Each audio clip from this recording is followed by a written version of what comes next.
बिस्मिल्लाहिर्रहमानिर्रहीम। बेटा next article आपके पास है पेज नंबर 161 पे, आर्टिकल नंबर 7.9 हुक्स लॉ। बेटा हुक्स एक साइंटिस्ट का नाम था जिसने ये लॉ प्रपोज किया, तो उसके नाम की वजह से इस लॉ को हुक्स लॉ कहते हैं।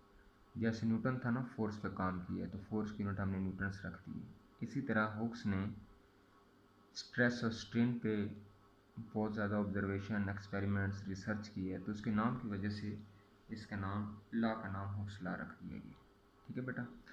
अच्छा, हम प्रीवियस लेक्चर में स्ट्रेस के ऊपर बहुत ज़्यादा बात कर चुके हैं। स्ट्रेस का मतलब होता है कि force applied on a surface area of the body, कि अगर किसी ख़ास सरफेस एरिया पे किसी बॉडी के फोर्स अप्लाई की जाए तो उसके अंदर कुछ चेंजेस आती हैं।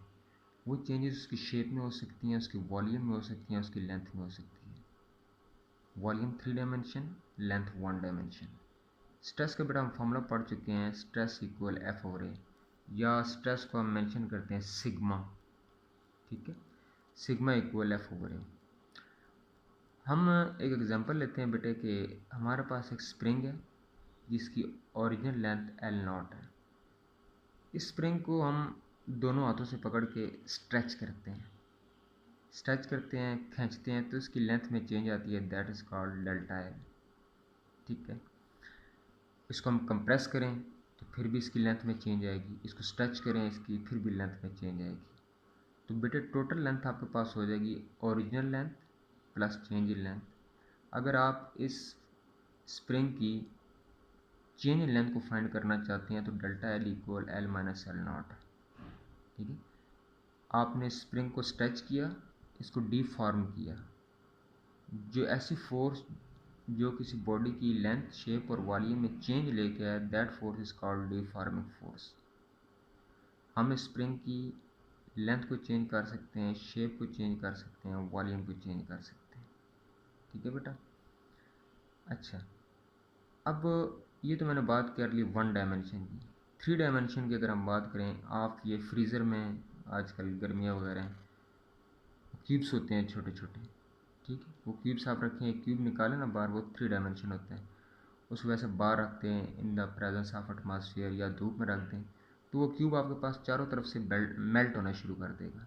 ठीक है, मतलब उसकी लेंथ में भी चेंज आ रही है, वॉल्यूम में भी चेंज आ रही है, और शेप में भी चेंज आ रही है। ठीक हो गया बेटा। अब बेटे साबित ये हुआ कि हम जितनी force per unit area apply करें उतना उस बॉडी में चेंजेस आती हैं। अगर किसी बॉडी पे पर यूनिट फोर्स अप्लाई करें तो उस बॉडी में इतनी चेंजेस आती हैं, वो चेंजेस उसकी लेंथ में हो सकती हैं, विड्थ में हो सकती हैं, और हाइट में हो सकती हैं। वो चेंजेस उसकी शेप में हो सकती हैं, वॉल्यूम में हो सकती हैं, लेंथ में हो सकती हैं।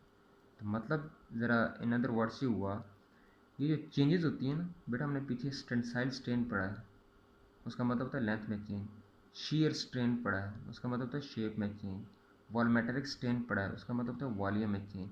तो आप किसी बॉडी के स्पेसिफिक एरिया पे जितनी फोर्स लगाओगे, उस बॉडी में उस बॉडी के उतने लेंथ, विड्थ और height, length, shape, length, volume और शेप में चेंज आएगा।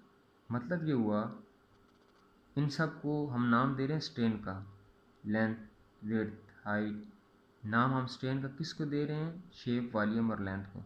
स्ट्रेस को हम नाम दे रहे हैं फोर्स पर यूनिट एरिया। फिर सुन ले बेटा, अगर किसी बॉडी के स्पेसिफिक एरिया पे लगाई जाने वाली फोर्स या लगाया जाने वाला स्ट्रेस डायरेक्टली प्रोपोर्शनल होता है उसकी शेप, वॉल्यूम और लेंथ पे। In other words we can say stress is directly proportional to strain. Strain की क्या चीज़ है बेटा? लेंथ में चेंज, वॉल्यूम में चेंज, शेप में चेंज। स्ट्रेस क्या चीज़ है? F over A. तो इन अदर वर्ड्स इसको हम ज़रा सोफिस्टिकेटेड अंदाज में लिख सकते हैं, stress is directly proportional to strain. Force बेटा, स्ट्रेन का मतलब होता है चेंज। तो आप जितनी फोर्स लगाओगे इस बॉडी में, उतनी इसकी तीनों स्टेट्स में चेंज आएगी, शेप, वॉल्यूम और लेंथ। और आपको पता है कि pressure is directly proportional to F over A. जितनी फोर्स उतना प्रेशर, तो आप प्रेशर या फोर्स का प्रेशर, का फोर्स भी लिख सकते हैं। ठीक है, force is directly proportional to strain, pressure is directly proportional to strain. ठीक है बेटा।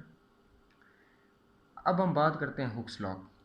इसकी स्टेटमेंट ये है हुक्स लॉ जब मैं स्टेटमेंट से पहले आपको एक चीज़ बता देता हूँ। मैंने आपको कल एक चीज़ बताई थी कि अगर आप किसी बॉडी पे फोर्स लगाते हो ना, जैसे ये बॉडी है, स्प्रिंग है, ठीक है, आप इस पर फोर्स अप्लाई कर रहे हो, फोर्स अप्लाई आप कर रहे हो, आपने इसको यहाँ तक स्ट्रेच किया, ये यहाँ तक, ठीक है, आप इससे मज़ीद इसको दूर लेके जाओगे ना, तो ये स्प्रिंग दोबारा इस वाली कंडीशन पे नहीं आएगा। तो मतलब ये इसकी एक हद है जिसको आप इलास्टिक लिमिट कहते हो।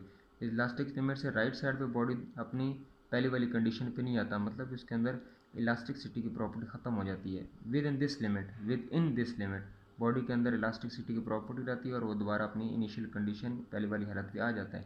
This limit is called elastic limit. अगर आप किसी बॉडी के स्पेसिफिक एरिए पे with in elastic limit force लगाते हो, तो वो फोर्स, वो स्ट्रेस किस चीज़ की डायरेक्टली प्रोपोर्शन होगा, जो उसके अंदर चेंजेस आएंगी, लेंथ में चेंज आती है, वॉल्यूम में चेंज आती है, या शेप में चेंज आती है। लेकिन ज़रूरी ये है कि आप वो force with in elastic limit लगा रहे हो। अगर इलास्टिक लिमिट से आप दूर जाएंगे तो आपके पास हुक्स लॉ फॉलो नहीं होगा। हुक्स लॉ की validity within elastic limit होती है। Outside the boundary of the elastic limit Hooke's law is not valid. ये शॉर्ट क्वेश्चन आ सकता है। Strain produce in a body by applying stress, stress produce change, आप यूँ कह सकते हैं change produce in a body और strain produce in a body by applying a strain, मतलब F over A is directly proportional to the stress applied within the elastic limit। यानी यहाँ पे लिखी है बात within the elastic limit। ठीक है बेटे। अच्छा, ये तो बात बेटा आपके पास विद इन इलास्टिक लिमिट की होगी। अब हम बात करते हैं कि इसके अंदर चेंजेस कौन सी आ रही हैं। ठीक है, अब देखें